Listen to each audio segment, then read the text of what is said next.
কি হচ্ছে ইসলামী ব্যাংকে? বেশ কিছুদিন থেকেই ইসলামী ব্যাংকে ব্যাপক অস্থিরতা চলছে।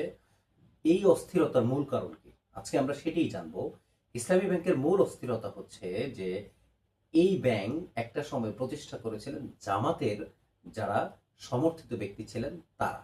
এরপরে লম্বা সময় তারা এই ব্যাংকটির পরিচালনা পরিষদে ছিলেন, তারা পরিচালনা করেছেন। বর্তমান যিনি বিরোধী দলীয় নেতা তিনিও এক সময় এই বোর্ডের সদস্য ছিলেন। আওয়ামী লীগ সরকার ক্ষমতায় আসার পর ২০১৫ সালে এই ব্যাংকটি দখল করে নেয় আওয়ামী লীগের সমর্থনপুষ্ট অ্যাসালম গ্রুপ। অ্যাসালম গ্রুপ এটির দখলে নিয়ে তারা ব্যাপকভাবে এখান থেকে ঋণ নিয়েছে এবং ঋণের নয়-ছয় করেছে।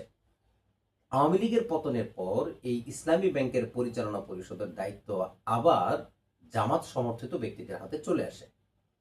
অন্তর্বর্তী সরকার যাওয়ার পরপরই আবার এই ব্যাংকটির পরিচালনা পরিষদের বসানো হয় স্বতন্ত্র পরিচালকদের এবং নিয়ে আসা হয় একজন বিতর্কিত ব্যক্তিকে চেয়ারম্যান হিসেবে নিয়োগ দেওয়া হয়, যিনি একসময় এসালামের সমর্থনপুষ্ট ছিলেন এবং বাংলাদেশ ব্যাংকের ডেপুটি ডিরেক্টর থাকা অবস্থায় তিনি এসালামকে ব্যাপক সুযোগ সুবিধা দিয়েছেন।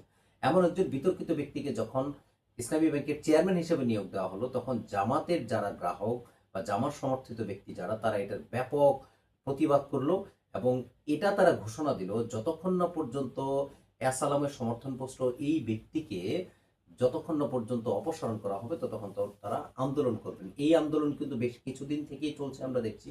কিন্তু এই আন্দোলনের ফলে ইসলামী ব্যাংকের অবস্থা এতটাই বাজে হয়েছে যে এখন এই ব্যাংকটিতে টাকা নাই এবং মানুষ টাকা জমা না দিয়ে বরং বেশি টাকা উঠিয়ে নিচ্ছে এবং গ্রাহকরা টাকা না পেয়ে ব্যাংকের যারা কর্মকর্তা আছেন তাদের সাথে তর্কে দৌড়াচ্ছেন, নানা ধরনের কথা বলছেন।